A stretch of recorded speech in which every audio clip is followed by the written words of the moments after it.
Olá, está no ar o programa Dia a Dia, pela TV UPS no canal 10 e para você que ainda não é assinante, pelo YouTube e através da fanpage do Facebook também.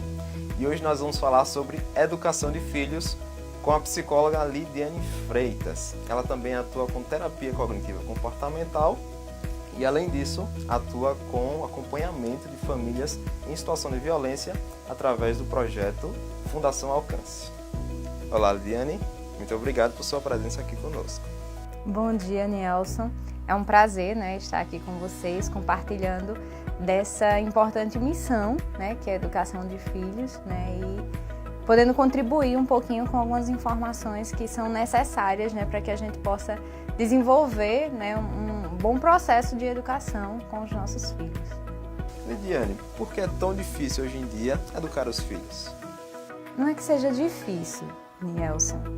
É que a gente teve uma mudança de realidade, Hoje fala que a educação é a ponte entre potencialidades e a realidade. Se a realidade mudou, então essa ponte também precisa mudar, A gente costuma muito ouvir os nossos pais, os nossos avós dizerem: porque nos bons e velhos tempos, uma criança não fazia isso, a gente fazia desse jeito, era diferente. E a gente esquece que os bons e velhos tempos não eram tão bons assim. O modelo de educação, anteriormente, era um modelo de obediência, mas era uma obediência cega, à base de medo. Os homens, eles tinham uma obediência cega aos seus patrões, com medo de perder o emprego. As mulheres tinham uma obediência cega aos seus maridos, com medo de estragar aquele casamento. Consequentemente, os filhos obedeciam cegamente aos seus pais, com medo de não serem aceitos. Então, era um modelo de obediência cega e à base de medo. Hoje, o homem não tem esse medo tão grande de perder o emprego, porque o empreendedorismo tomou conta do mundo do mercado de trabalho. Hoje, muito mais empresas, pequenas empresas têm aí. As mulheres tiveram um espaço muito bom no mercado de trabalho, na sociedade. Então, o casamento ele não é o fim para a mulher, ela tem outras possibilidades. Então, se o adulto mudou, a criança também vai mudar, porque a criança ela segue o modelo do adulto. Então, não é que é mais difícil, é que hoje é diferente. Hoje a gente não pode simplesmente dizer para o menino: não pode fazer isso. A gente tem que explicar a ele porque não pode, porque ele não vai mais simplesmente obedecer cegamente. Ele precisa de um sentido. E quais são as maiores dificuldades dos pais hoje em dia para educar os filhos? Existem várias, mas eu gostaria de citar algumas, tipo a tecnologia, o acesso à informação de forma exagerada. Vale salientar aqui que a tecnologia, que a internet, ela em si não é o problema, É a forma como nós nos relacionamos com ela que é um problema. A forma como nós permitimos que os nossos filhos se relacionem com ela é um problema. Porque quando a gente substitui a presença por um tablet, por um celular, isso é um problema. Então, o excesso de informação e a falta de aplicabilidade dessa informação tem sido uma dificuldade. O aumento da violência, hoje em dia é difícil das crianças estarem na rua jogando bola, brincando de amarelinha, porque a gente não permite, porque a violência, o medo da criança ser assaltada, ser violentada, a estrutura familiar teve uma mudança muito forte. Então hoje o número de famílias monoparentais também aumentou. O que é isso? É quando somente um pai ou uma mãe está à frente da família, então essa pessoa fica sobrecarregada, fica difícil exercer os dois papéis, o papel da maternidade e da paternidade. E muitas das vezes essa família ela terceiriza essa educação. Então quem está ali cuidando, educando as crianças não é sempre a mãe ou o pai, É uma babá, é uma escola em tempo integral. Não estou dizendo que isso seja ruim, eu estou dizendo que quando a gente terceiriza e quer que a nossa criança tenha um comportamento que a gente não produziu nela, que a gente não cultivou nela, fica difícil. A gente tem que ter consciência que comportamento da criança, a educação é um processo difícil, longo e que precisa ser cultivado. E a forma com que nós somos educados, ela pode influenciar como nós podemos educar nossos filhos? Sim, com certeza. A gente teve uma educação e a gente quer reproduzir essa educação para os nossos filhos. Na verdade, a gente tem 2 tipos de comportamento. Eu diria até 3. Um comportamento é: meus pais fizeram isso comigo, deu certo, eu sobrevivi, então eu vou fazer com os meus filhos. Outro comportamento é: eu tive uma experiência muito negativa, passei por situações ruins, então eu não quero isso para o meu filho, eu vou fazer totalmente o oposto. E muitas das vezes a gente tenta misturar um pouco, a gente quer fazer algumas coisas que nossos pais fizeram com a gente e foi bom e não quer fazer outras. Ou seja, a gente não pensa sobre a forma como nós estamos educando, a gente simplesmente reproduz. E como eu falei no início, se a ponte entre a potencialidade e a realidade, se a educação é essa ponte e a realidade mudou, então eu tenho que mudar essa ponte. Eu não posso reproduzir os mesmos comportamentos que fizeram comigo, porque, por exemplo, eu fui criança há 15, 20 anos atrás. As coisas mudaram bastante. Eu não posso simplesmente reproduzir o que fizeram comigo com os meus filhos, porque eles estão em uma outra realidade. E às vezes impor isso gera grandes conflitos. Com certeza. Devido a essa realidade ser muito diferente do que é hoje em dia, né? E por que é tão difícil, na verdade, a gente aprender sobre educação e estudar sobre educação? Como é que pode ser feito isso? Porque existe uma crença muito forte na gente de que a gente não precisa estudar sobre educação porque é instintivo, né? Eu acredito que nós nascemos prontos para produzir filhos, mas nós não nascemos prontos para educar filhos. Precisa ser uma construção e eu preciso estudar sobre, né? A gente estuda para tantas coisas, por exemplo, eu estudei 5 anos para me tornar psicóloga, né? Acredito que você estudou bastante para se tornar fisioterapeuta, mas para exercer a maior função, a função mais importante da nossa vida, a gente não estuda, né? Então a gente precisa sim estudar para a gente exercer uma parentalidade consciente, ou seja, para que a gente tenha consciência de que o que estamos fazendo com os nossos filhos vai nos levar a um lugar. Então a gente precisa selecionar essas ferramentas que a gente vai estar usando. Muito interessante.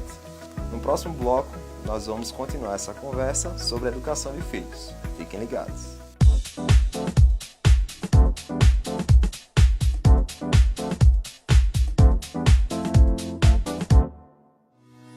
Olá, já estamos de volta. Doutora Lidiane, existe alguma fórmula para a gente poder colocar a educação em prática para os filhos? Então, tá todo mundo louco em busca de uma fórmula mágica, de uma regra que mostre como fazer para produzir aquele filho com bom comportamento, aquele filho que é perfeito, né? Infelizmente, eu gostaria de lhe informar que não existe regra, não existe receita, não existe uma fórmula mágica. Até porque não existe uma criança perfeita, não existe uma educação perfeita. O que existe são princípios, né, que fazem com que essa educação ela funcione para você e para o seu filho, que dê certo na sua família, né? Eu gosto de citar alguns ingredientes, né, digamos, algumas ferramentas para a construção dessa ponte, né? A principal delas é uma criação com apego. A gente precisa criar uma conexão entre o nosso filho. A gente tem amizades com tantas outras pessoas e a gente tem intimidade com as outras pessoas e com os nossos filhos a gente tem uma dificuldade de construir isso. Então a gente precisa desenvolver uma criação com apego, uma criação que tenha conexão com os nossos filhos para que a gente possa compreender o tempo dele, compreender a necessidade dele. A gente também precisa de um ingrediente muito importante, que é o respeito. A gente precisa respeitar os limites dos nossos filhos, né? A gente vê pais de crianças pequenas, por exemplo, que querem desfraldar a todo custo e não é no tempo da criança, não está no período de maturação daquele momento do desfraude. Então a gente precisa compreender isso e respeitar esse momento, né? Do mesmo jeito a gente quer que o nosso adolescente tenha algum tipo de comportamento de responsabilidade, mas aquela função, aquela situação dele ainda não está maturada, então a gente precisa respeitar esse tempo dele. Cada pessoa tem o seu tempo, as crianças também. Então é conhecendo esse tempo que a gente vai estar respeitando. Então eu gostaria de citar alguns ingredientes, algumas ferramentas, na verdade, para a construção dessa ponte, que são fundamentais para uma boa educação, né? O primeiro deles é uma criação com apego. A gente precisa desenvolver apego com a nossa criança, desenvolver uma conexão para sentir dela qual é a necessidade dela, o que é que ela está precisando, né? Qual é o tempo dela, né? Outra ferramenta muito importante é o respeito mútuo. Muitas das vezes a gente quer respeitar, a gente quer que a nossa criança nos respeite, mas a gente não respeita o tempo dela, o tempo de maturação dela, né? Tem uma frase muito importante de Jane Nelson, que é a criadora da disciplina positiva, que ela diz: quão absurdo é a gente querer que nosso filho se comporte bem, fazendo com que ele se sinta mal. Então a gente não pode, por exemplo, forçar um desfraude, né? Fazer com que a criança desfraude se não é o tempo dela, se não está na maturação dela. Né? Isso é muito complicado. A gente precisa... uma coisa está ali bem ligada na outra. A gente só vai compreender o tempo de maturação da criança se a gente tiver conexão com a nossa criança. Essas 3 ferramentas, existem várias, mas essas 3 são de fundamental importância, né? Uma conectividade com a nossa criança, uma criação respeitosa e também uma presença. A gente não pode substituir a nossa presença, é nossa responsabilidade estar ali com os nossos filhos, né? Então, estar presente, muitas das vezes a gente se pergunta, mas como, Lidiane, eu vou estar presente se eu trabalho de segunda a sexta, os 2 horários, chego em casa muito cansado, ainda preciso fazer o jantar, preciso dar atenção ao esposo, como é que eu vou ter, né, esse tempo com o meu filho? Né? Infelizmente, a vida é corrida mesmo, mas esse tempo ele precisa ser priorizado. E aqueles pais que estão enfrentando dificuldades, que no caso os filhos já são adolescentes, tem como mudar? Tem sim. Eu sempre gosto de dizer que nunca é tarde para começar, né? O importante é começar. Se você tem um filho que, digamos, foi criado sem essas 3 ferramentas que eu citei e na adolescência está com algum problema, por exemplo, se envolveu com drogas, eu preciso começar do zero. Eu preciso, primeiro, desenvolver com esse adolescente uma conexão, né? Desenvolver com ele uma relação respeitosa e eu preciso ter tempo com esse adolescente, né? Eu preciso começar a fazer diferente. Nunca é tarde, né, para começar. E, óbvio, tem um problema instalado, eu preciso de ajuda e ajuda profissional. Eu não posso cair naquela velha crença de que educação é algo instintivo e que a minha família é algo privado, que ninguém mete o bico. Claro que a gente não pode se permitir, né, ser cheios de pitacos, mas a gente pode se permitir receber ajuda e ajuda profissional, né? Então você pode e precisa procurar um psicólogo, né? Existem aqui na cidade alguns psicólogos infantis, psicólogos que trabalham com os adolescentes e eles vão te ajudar. E existe algum trabalho de orientação para os pais? Atualmente, aqui em Arapiraca, eu acredito que os trabalhos que existem são os próprios profissionais de psicologia que, quando vão atender a criança ou adolescente, eles fazem as primeiras sessões com os pais, dão as orientações e, na medida que eles vão atendendo a criança ou adolescente, eles também precisam ter sessões com esses pais para passar as orientações. Algo específico eu estou desenvolvendo agora na Fundação Alcance, né? Então, a gente criou esse ano um projeto que é o Educando com Respeito, e ele visa apoiar e orientar pais e educadores nos processos educacionais, né? A gente acolhe as necessidades desses pais e a gente informa através de psicoeducação mesmo, sobre desenvolvimento infantil, sobre estilos parentais.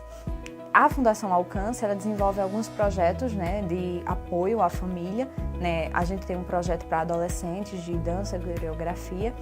Futuramente a gente vai abrir um espaço para crianças também, para atender o bairro Planalto. Mas você não mora no Planalto ou você tem dificuldade aí no Planalto, agora no dia 22 de julho eu estarei, né, juntamente com Rayane Oliveira, participando do grupo do projeto que ela desenvolve, né, o Bem Gestar, e a gente estará conversando de forma mais específica sobre uma educação com respeito, como desenvolver uma educação com respeito. Dia 22 de julho, lá no auditório do shopping. E você é nosso convidado. Lidiane, muito obrigado mais uma vez por sua presença aqui conosco. Infelizmente, teremos que encerrar hoje esse tema, que é muito importante. E você de casa que está assistindo através do Facebook, não esquece de compartilhar esse link com essa entrevista para levar informação para as pessoas que necessitam saber sobre a educação de filhos. Muito obrigado, Ediane. E no próximo programa nós vamos ver um tema muito importante, uma convidada muito especial. Portanto, fiquem ligados.